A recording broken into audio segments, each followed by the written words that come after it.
Well, good afternoon and welcome to the September GGRA meeting. This is our luncheon virtual. My name is Brendan Spar. I am the GGRA Vice President. Lorenzo Lewis is not with us today. He is away on family matters, and I will be being a Vice President today. So welcome everyone. Glad that you're here. Hope everyone is adjusting now to this virtual atmosphere, but we still do have a great program for you, even if we're not all together. And we really hope that we're all together soon.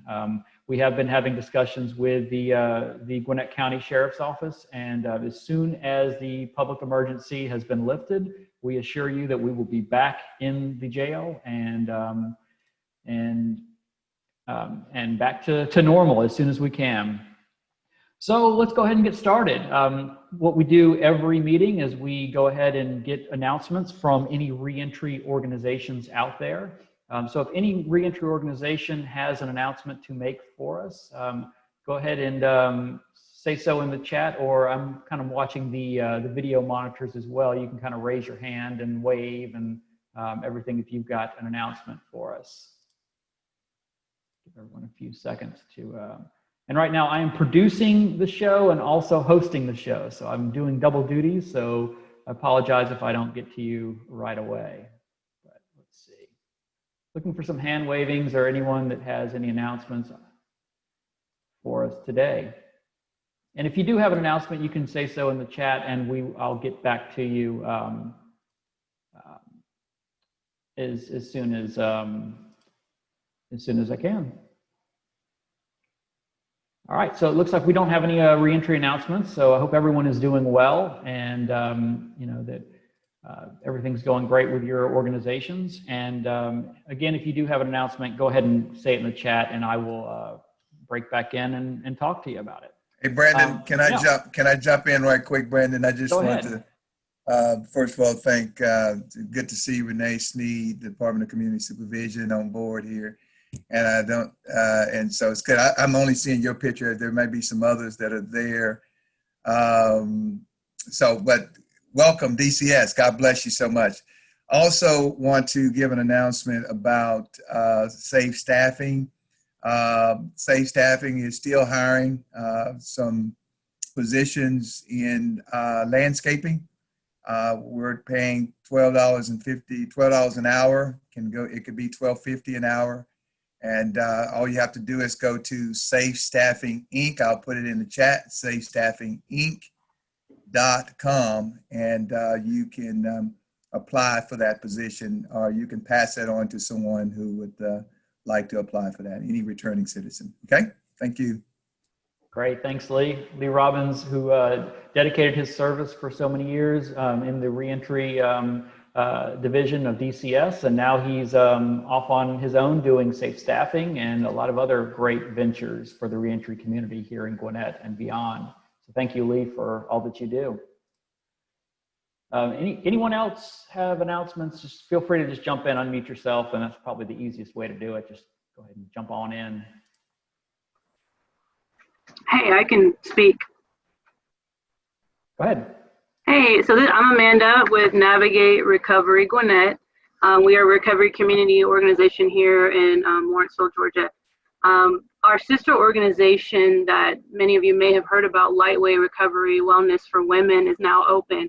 And we actually have an opportunity for women who are considered homeless, which, as we all here probably know, doesn't necessarily mean we're living outside under a bridge. It means you are at an extended stay, you are living in a car, you're living with a family member, whatever the case may be. And a woman is seeking recovery, they may qualify for a scholarship right now at Lightweight Recovery. And so if anybody needs more information, I'd be happy to point you in the right direction to Susan Barge, the CEO of Lightweight Recovery Wellness. But this is an amazing opportunity that's happening right now for women. And so I just wanted to share that.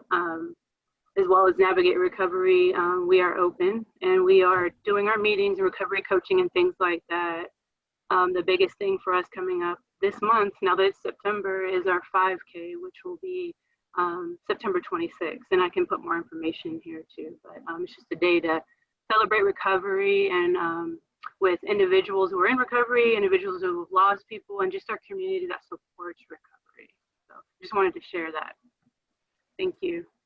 Great. Thank you so much, Amanda. Anyone else have an announcement to make?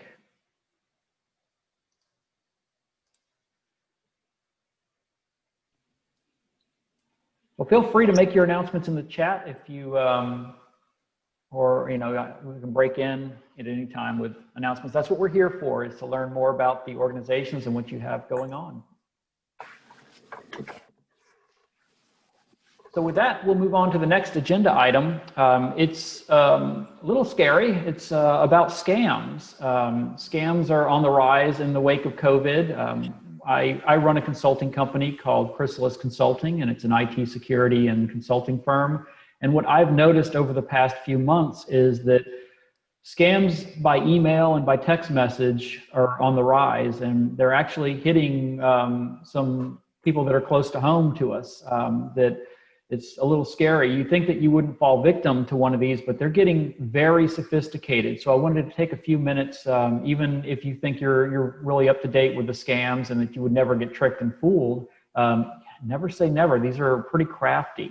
One of them came in the form of an email that looked like it was from Best Buy.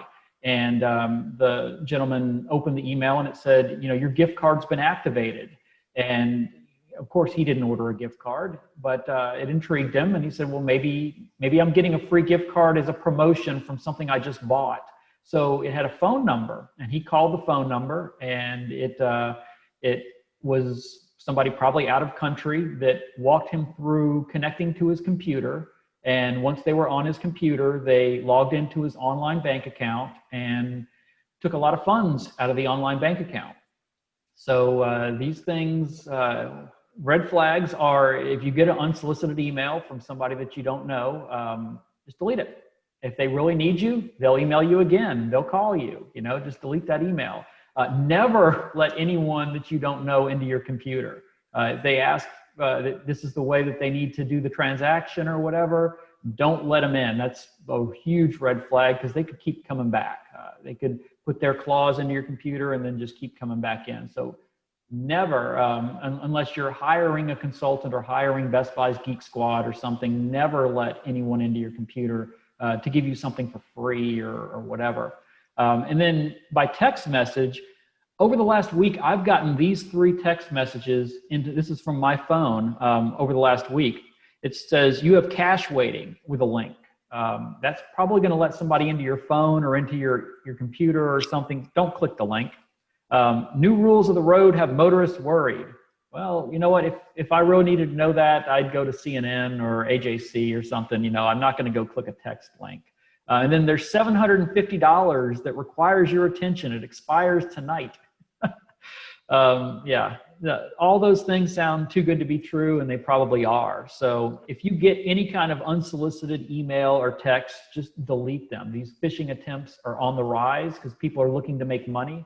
Now they may have been laid off from their job or something, and they're getting crafty, and all it takes is one person. If you drain one bank account, that's really all you need for the month. So just be on the lookout and beware, and feel free to reach out to me if you see anything suspicious and you just need a second opinion. You know, I'd be glad to look at it and let you know what's going on. The bad news of this is if you go to the police, they're going to say, you know what, these are probably out of country. These scams are just buyer beware. So really it's on us to be vigilant and to just not let these evildoers in, because they're so rampant and so disguised that there's not much that can be done once they get in. So that's my soapbox for scams, trying to keep everyone safe out there. Does anyone have any questions or anything about that before we move on? Great. So moving on, we've got some changes to the GGRA partnership and the benefits thereof. One of the big changes is we now are kind of formalizing the process. We have a partnership agreement, kind of an MOU, a memorandum of understanding, which shows what the partners are going to be getting out of the partnership and what is kind of expected to be given to GGRA. So it's kind of like just cross promotion and the values of the organization. We make sure that the values align with GGRA, and that we kind of vet the partner before we let them in. And this isn't in a reaction to anything that's happened. It's just that the board felt that we should be more formal in our process and make sure that both parties agreed what they were getting for the partnership. One of the benefits that we've decided to do is to give something tangible to our partners. So our partners now at the bronze level are going to be getting a paper certificate, and this is for partners moving forward. So if you renew your partnership or join as a partner today going forward, the bronze will get a paper certificate. The silver will get that certificate framed, and then gold and above, you'll get a plaque that you can display at your business. And we feel that our partners, this is from feedback from our partners, that they were asking for more tangible items that they could display in their storefront to show that they are a reentry provider. I'll show you what the badges look like that you can display on your website. You've got the bronze, silver, gold, and platinum badges. And the gold and platinum are generally geared towards our corporate partners. Most of our reentry providers are in the bronze or silver level. And the minimum contributions to be part of that level haven't really changed, but you do get the 2, 4, 6, and 8 complimentary memberships. You get cross promotion of email blasts. Those are 4, 6, 8, and 12 going up. You know, for these are, we'll send out to our distribution list anything you've got going on throughout the year. So feel free to email info@gwinnettreentry.org for more information on any of that. And we want to hear feedback from everybody as well to see what you would like in a partnership, you know, what we could be doing better, or things that you would like to see. So, you know, please feel free to reach out to us and let us know about that. Any questions about the partnerships before we move on? All right. And of course, this is also on our website at gwinnetreentry.org. You can click on join, and the membership dues as well have not changed. And you'll be getting an email if you're a member and it's about to expire, that how to renew and everything like that. And again, any questions, speak up, or info@gwinnetreentry.org will answer them. All right, let's see. I know that we were going to have somebody from the Gwinnett County Jail on. Let me check real quick and see if Sergeant Baird has joined us. And Sergeant Baird, if you are on, you can just speak up. And if you're on by phone, it's *6 to unmute yourself. Brandon, I sent you a comment in chat. Oh. Going along with these membership things. Yeah. Let me bring up my chat real quick. Doing double duties today. Oh, we also have in-kind donations that you know, that are just as good as the financial contributions. So if you'd like to explore what in-kind means, go ahead and email info@gwinnetreentry.org, and we'll have that conversation with you. So it's not all about the money. Sometimes the time is more valuable, or which other in-kind donations are just as valuable. All right, so I don't believe that we have Sergeant Baird on from the jail. We hope to have him back next month. Just scanning real quick. Okay, so we do not. Moving right along. So in the agenda, you would have seen that Director Stanley was scheduled for Department of Community Supervision, but we have someone even better. We've got her operations manager, Renee Snead. She is the operations manager for reentry services for the Georgia Department of Community Supervision. In this role, she's responsible for the coordination of statewide reentry initiatives and the implementation of the statewide recidivism grant, a recidivism reduction grant. Additionally, she is served as the co-chair for Georgia's Reentry Education and Employment Committee. Prior to working for DCS, Renee was the Director of Public Policy and Advocacy for the Central Advocacy and Outreach Center. Renee received her BA and JD from Mercer University and her MDiv from Emory University Candler School of Theology. So with that, I'm going to turn the spotlight over to Ms. Snead and welcome her to GGRA.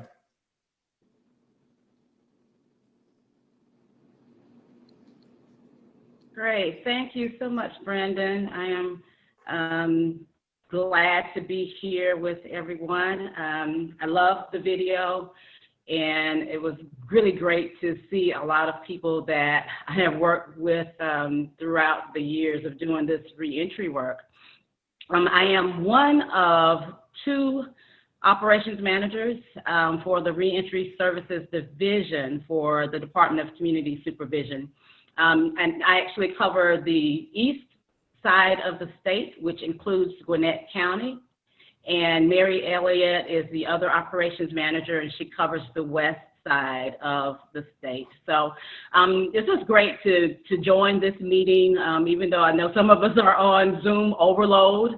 I was really excited to step in for Michelle, who had some other meetings and a lot of things that she had already going on today. But just being a part of the Gwinnett community, you know, I understand how hard you all work to meet the challenges that, you know, you're faced with here. I'm always proud to say that I'm a Gwinnett County resident. My kids have gone to high school here at Brookwood. And, you know, part of the pride is because of this organization and just how our community always seems to pull together and make things happen. And we're, you know, a creative bunch. There's not a challenge, I think, or barrier that we have not been able to overcome. So I look forward to a continued partnership with GGRA and all of the other Gwinnett organizations. And I think now that, you know, we've had a chance to kind of slow down and rethink how we do things, that there will be a lot of additional opportunities for us to partner and continue to do a lot of the great work. I think that in a previous meeting, I probably have already introduced Deborah Kelly Whitfield. She is our community coordinator for Gwinnett. If I have not done so already, I would like to just announce that she is our community coordinator. We're really excited to have her on board. She comes to us with a wealth of experience and knowledge and even more passion. She has come in and really has hit the ground running and is doing a phenomenal job. And I see that, you know, in her emails that she's already really becoming a part of the Gwinnett community. Deborah is going to be sharing with you in the upcoming months about just a series of offerings that we will have that will cover, you know, various initiatives that we have going on and just some things that are just going to be of great value and interest, I believe, to the reentry community. First up is coming soon in September is a collaboration that we have with Georgia Justice Project. If you know, those of you who have been around for a while probably have been fortunate enough to actually take part in that series. I think I saw that Brenda's meeting is on this Zoom call. So I'm assuming that Brenda is going to talk a bit more about the collaboration. The session for Gwinnett is coming up in September. I think it's September the 22nd. And we're actually combining Gwinnett, Floyd, and Polk for a joint session. It will be virtual and the spaces will be limited. I will allow Brenda to talk a bit more about that though. But we'll do lots of trainings like the one, you know, we called it before the Civil Legal Aid Project. I don't think we have a fancy name for it yet, but we're working on it. We do have some other trainings that we think will be useful for community service providers. And we will, as we continue to plan and get dates for those, We will share that information with Deborah. If you all want to reach out to me, definitely feel free to do so. I will add my contact information in the chat as well. Another thing that we're excited about is that we're trying to, I guess, relaunch or reimagine what our faith-based initiative will look like. A lot of you all have been a part of that as well. When we had Tony Loudon, who's moved on up, he's working on the federal level and working with the White House. And so it's given us, you know, some downtime to kind of think about how we want to engage the faith community. We'll be bringing that back and making sure that everything that we do is community-led.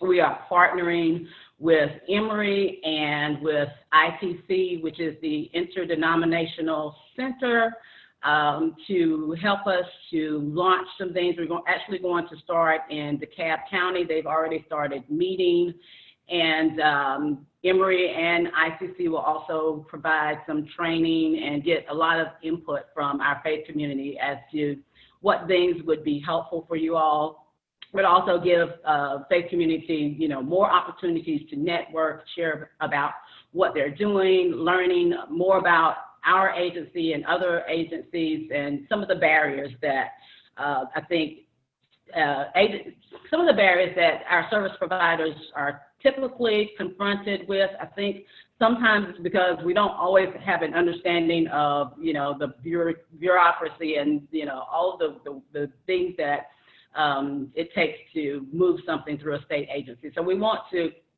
do a better job of kind of being open and transparent about how we operate. And so that will be a part of that project as well. As with everything else that we do, we'll provide that information to Deborah. We'll have the Georgia Justice Project sessions this year. They will follow up next year with some additional sessions for justice-involved individuals. And then, you know, we'll have a big kickoff celebration in January where we'll spotlight some of the things that we'll have going on for the year. We're hopeful that we will actually have events and training and opportunities to network and grow throughout the year. So we're quite excited about that. It was great to see everybody's faces. I really miss being out there and in the thick of things, but we will make it through this. This too shall pass. And just thank you for the opportunity to join and to share something, you know, some of what we're doing with you all this afternoon. So I'm glad that everyone is doing well. And that's all I have. Thank you so much, Ms. Snead. And Brenda, I know that you're on from Georgia Justice Project. Do you have anything to say, any remarks to make about the clinics coming up? Hi, Brendan. Can you hear me? I can, yeah. Okay, hey, sorry. Just that we're excited. You know, this is a long partnership that we have had with DCS in bringing education around the state, and we haven't been able to make it out for about the last year and a half or so. And we are hoping, you know, that we can, of course, give folks lots of information about positive changes in the law around criminal history with the passage of SB 288 and some other reforms. And I wasn't prepared today, so I don't have the list of dates, but I will be sure to send them to you, Brendan, so you can distribute them. And we're also hoping to talk about some other legal issues related to barriers to reentry, such as occupational licensing barriers and driver's license barriers when we are doing these presentations, because luckily GJP has been able to expand our services to help more with some of these other areas as well. As soon as we get a new person, we put them through a series of assessments to identify what their needs are, whether they're related to medical, mental health, substance use, criminal thinking, employment, education, and an extensive list of other needs as well. Based on the assessments, each person gets an individualized case plan tailored to their specific needs. We do not use a cookie cutter approach of one size fits all when it comes to doing our case plans. We also have implemented just recently what we call a master calendar, and it's set up at all of our state prisons. And what that does is it automatically tells our care and treatment staff who needs to go into a program next based on not only their assessed needs, but how long do they have left to serve. One of the things that we identified with Georgia Department of Corrections was we had a lot of people getting out that never got a chance to go in the programs that they needed. And so we had to really do a paradigm shift with regards to how we put people in those classes. And so now the sites are automatically told who needs to take what class, and it actually puts them in priority based on how long they have left in the system. When they're about to be released also, some of our folks that are getting out qualify to receive what we call a program and treatment completion certificate, which is an official printout under the rules and regulations of the Board of Corrections. And what that certificate shows is their achievements and accomplishments with regards to the programs they completed while incarcerated. This is something that we encourage the guys to take with them, along with any certificates that they may have completed while in prison, when they go and they meet with new employers or housing providers or any community service provider for that matter. Also, something that we've really worked hard on is improving our processes for getting the much needed IDs and certificates that everybody needs when they're looking for jobs or they're applying for power for their houses or anything like that. So we now do birth certificates for at no cost to the inmates that are born in the state of Georgia. Those that are born outside the state of Georgia, we still get them their applications. Unfortunately, we can't pay for theirs, but we get them everything that they need so they can get it, and they can, if they can come up with the money, which generally runs around $15 or so, they can get those documents before they get out. But in addition to birth certificates, we're also working with DDS to get driver's licenses for those that are eligible to get their driver's license. If they're not eligible to get their driver's license, we also get them state IDs. And then we also have an MOU with Social Security Administration, and we work with getting them their Social Security cards. And something else that we've really implemented and put in place is we start working on all of these things about 180 days before their earliest release date. So we're working on getting them these packets and collecting them 6 months prior to their release. However, we're getting all of the documents as soon as they come in. We start the top step process in the very beginning. In fiscal year 20 that just ended in June, we mailed out over 20,000 of these packets to people that were close to getting released or were about to get released. And so we're very proud of that initiative.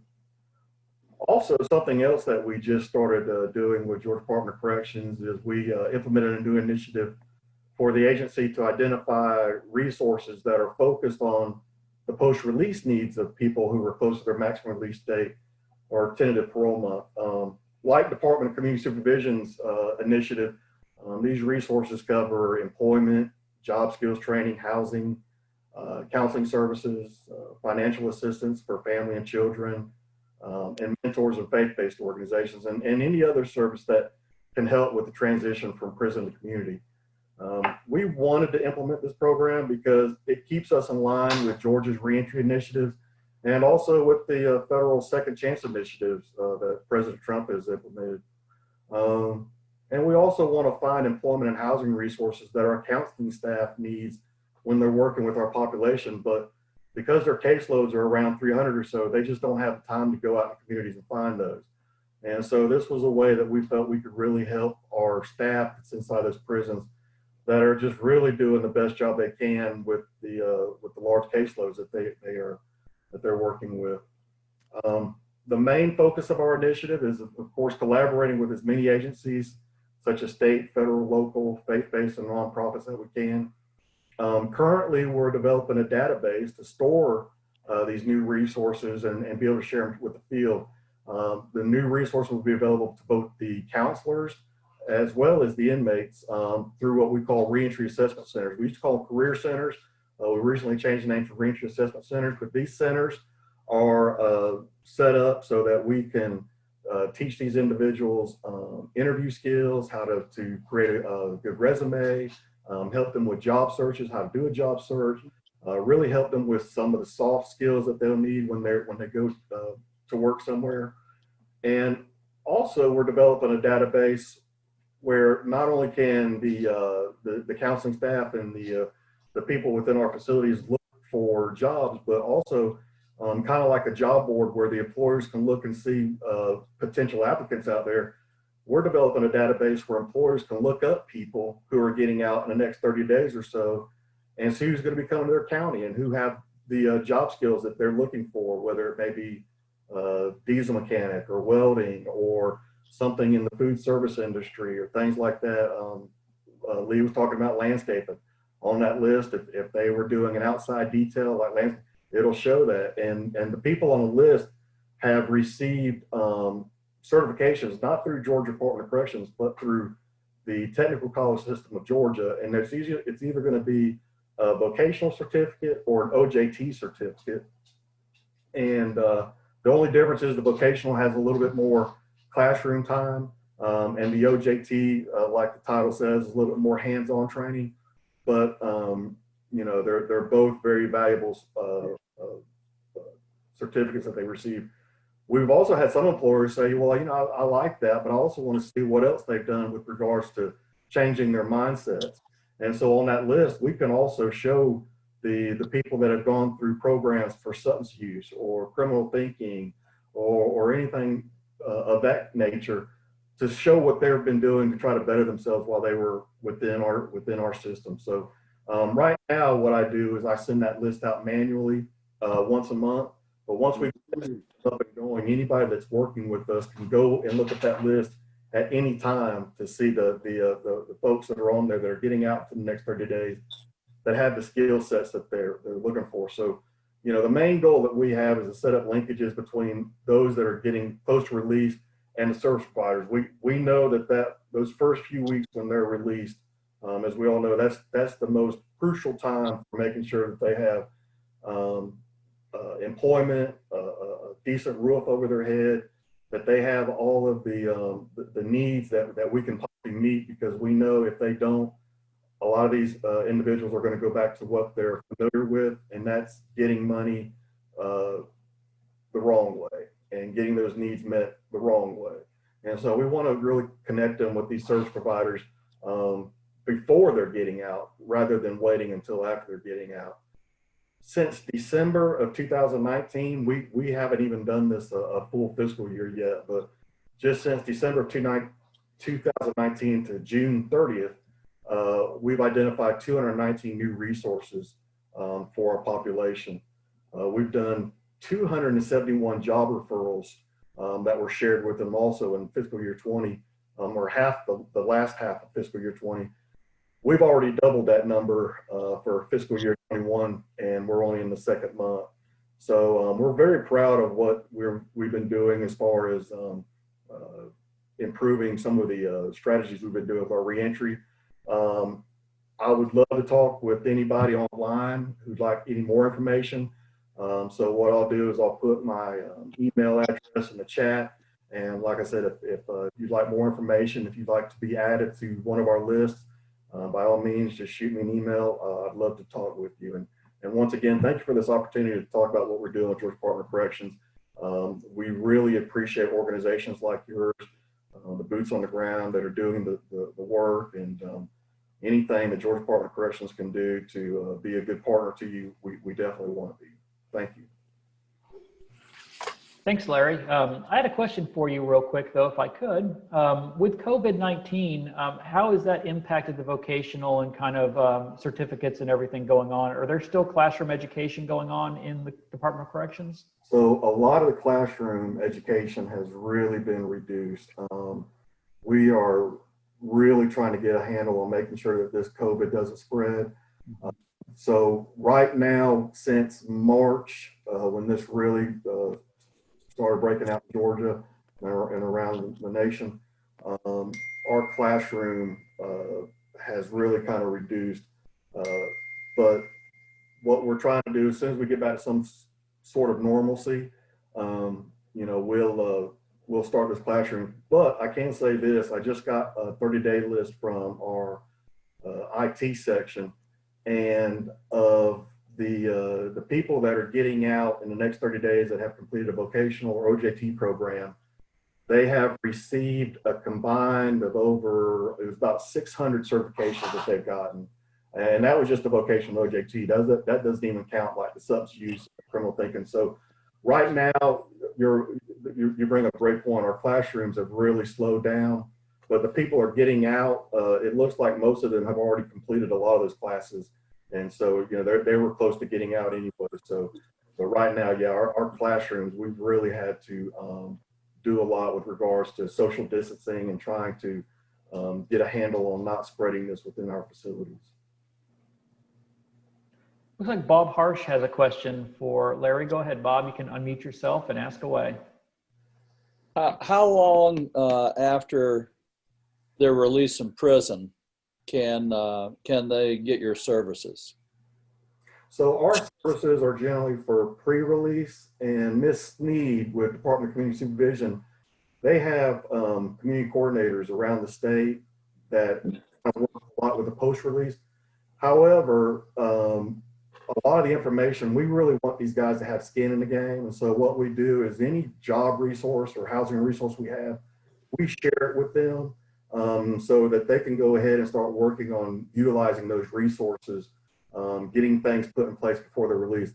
However, when they are released, usually that's where Department of Community Supervision is going to be picking them up and working with them. Now, if we have people that are maxing out and they don't have probation or parole, they can always contact the facility and you know, see about getting, you know, some more information on any resource they may need. So if they've never really asked for any help with getting a job, and they've been out for, let's say, 9 months or a year, you're saying they would just go to their probation officer or parole officer and they would be expected to help them find these job openings? This is Renee Snead. Larry, if you don't mind, I'll step up in there.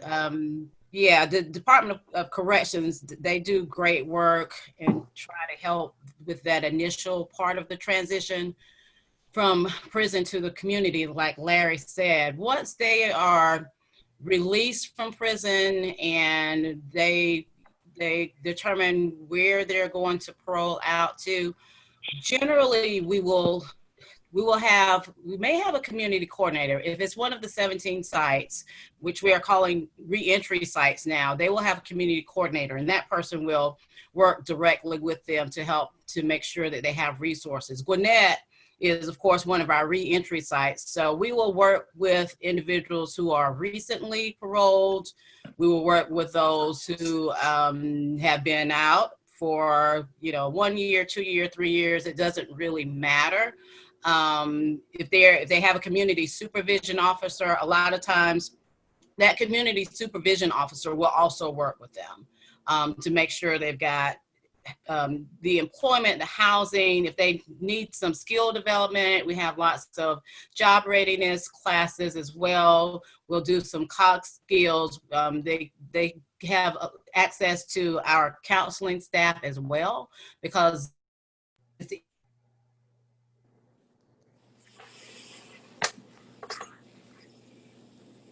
Renee. But I will say this, Ms. R, we don't have a time limit on, like, as soon as you're out, if you've been out for 9 months, we're not going to help you anymore, or 4 months or anything. We've never put a time limit on it. That's just not anything that's ever come up, because generally, as Ms. Snead was saying, when they're released and they go to Department of Community Supervision, they can get those same resources with them as well. It's just a matter of we're working with them pre-release and they're working with them post-release. Great. I believe that Darren Sims has a question as well. Darren, go ahead. Yes, hi. So quickly, about the Department of Community Supervision's role, I'm wondering, and I know it's already been addressed about how it's adapting during COVID, but I'm wondering what's their technological requirement? Because it also seems like there needs, I don't know if are you also providing resources on access to internet and Wi-Fi and maybe a laptop? Because I would imagine like that would be needed to complete some of the coursework and then also to do some of the job training and then possibly even to do some of the job searching. So is there a access to technology component that's also happening at the same time? Or are you also providing resources, I guess, or avenues and way in which people are able to like get internet and possibly, rent laptops or borrow laptops or anything like that as well? Well, Larry, in the Department of Corrections, they have a tablet system. If you could talk a little bit about that, and is there any kind of education going on the JPay tablets? Yes, sir. And that was a great question, Mr. Sim. So internet is limited. I will say that. We don't give them full access to everything on the internet, but we do give them what we call gold devices, which are, they look like tablets. And on those tablets, they can send and receive emails from an approved list of people that are on the list. They can go on there and do some limited stuff online. But also going back to your point about, training in those reentry assessment centers that I was talking about, we recently purchased Chromebooks for those, and they can go online on those as well. And that's where they can do job searches. That's where they can work on their computer skills, resumes, how to navigate the internet. Some guys know it very well. Some guys still need work with it. We actually have a vocational class through Technical College System of Georgia called Computer Technology and Customer Service, which spends a lot of time with them on how to use the computer and how to fill out forms. Going back to your other question about some of the services that they want to do, they have to fill out an application or whatever. That can get tricky sometimes. We just recently had an employer that not only wanted resumes, but wanted them to go online to register. Some of the sites were able to do that. Some sites were not because of being on lockdown. Usually what we'll do is we'll try to do a in that case, what we did was we just had them fill out a paper document. They scanned it, sent it to me, and then I went online and registered for them. So right now it's just a very unique time, but we do work with them with regards to internet and computer access, but it's limited. I have to say that it's not as much as you would get in the free world. Yeah, I'd imagine. Thank you for that. So I'm definitely willing to continue talking to you offline about possibly some solutions to that, because I've been wondering that as well and been looking at them. So I'll connect with you offline about that as well. Thank you. All right, I believe Larry posted his email address in the chat, so feel free to reach out to him with any other questions. And with that, I'm not going to share my screen again because I'm a little shy about since the last time it crashed my Zoom.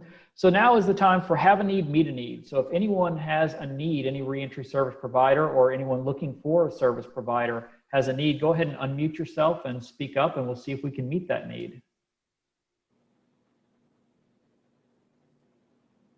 Golden opportunity. We have 29 people on the call right now, and somebody is sure to be able to provide a service if you have a need. Oh, Pamela, let's see. Go ahead and unmute Pamela Winderweedle. Go ahead. Hi. Yes, I definitely want to connect with Larry. And one of the needs we will have is volunteers to come out to the new building. We'll be closing on next week. It's in Snellville. It will house up to 50 women coming out. And we have the platform that we have already is a workbook. It's a 4-phase curriculum that goes into the prisons. And we provide a mentor for everyone in the workbook program.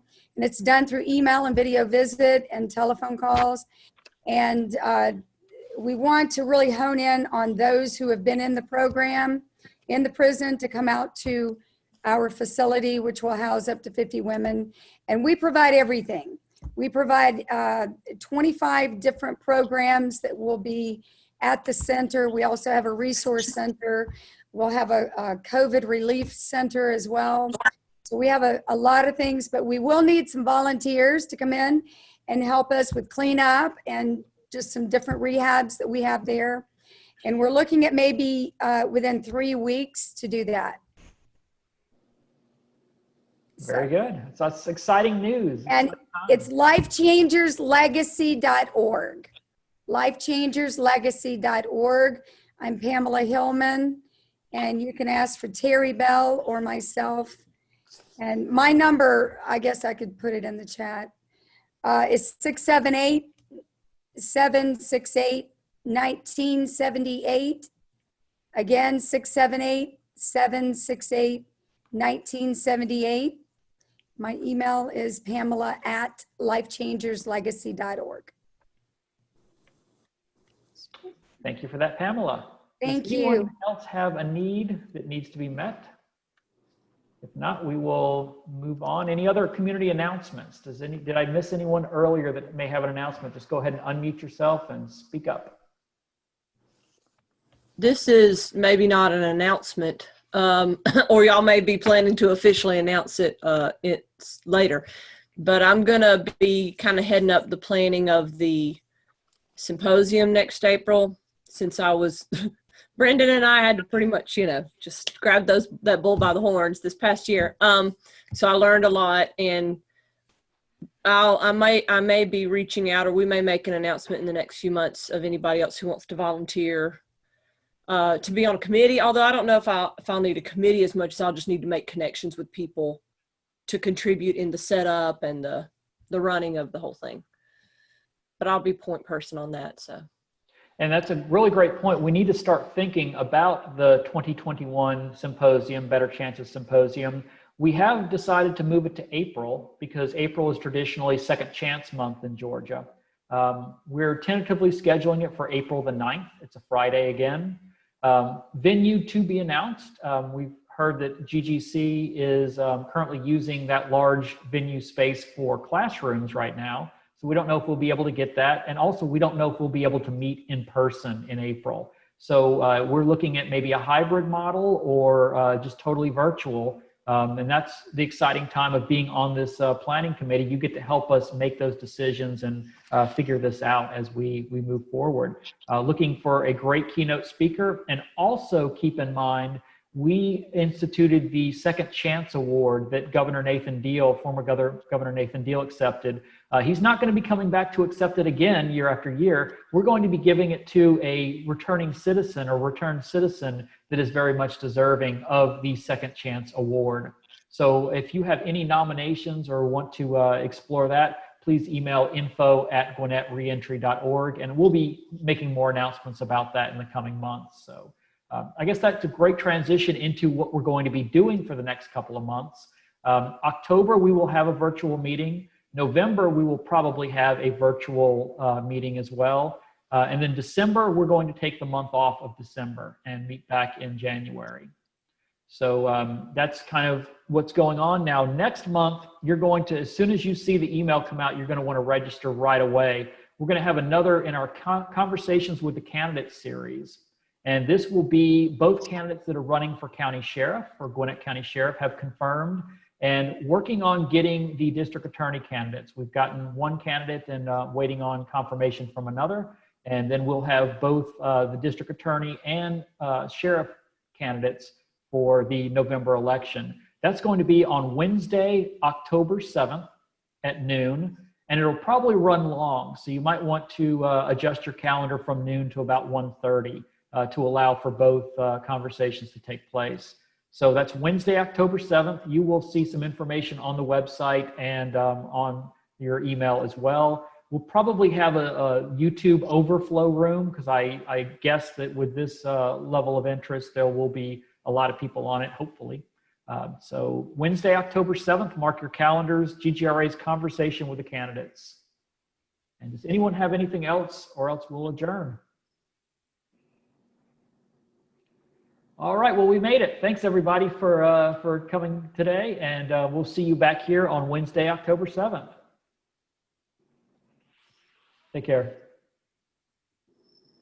Oh, and one thing, Ann Colton has said that anyone off of paper can vote. Just remember that. You know, you can go ahead and register to vote, but the deadline is October the 5th for the November election. So make sure that you go and register to vote if you're off paper, or I believe first offender status qualifies as well. So anyone that is off paper, make sure you make your vote count. It's very important. Thank you.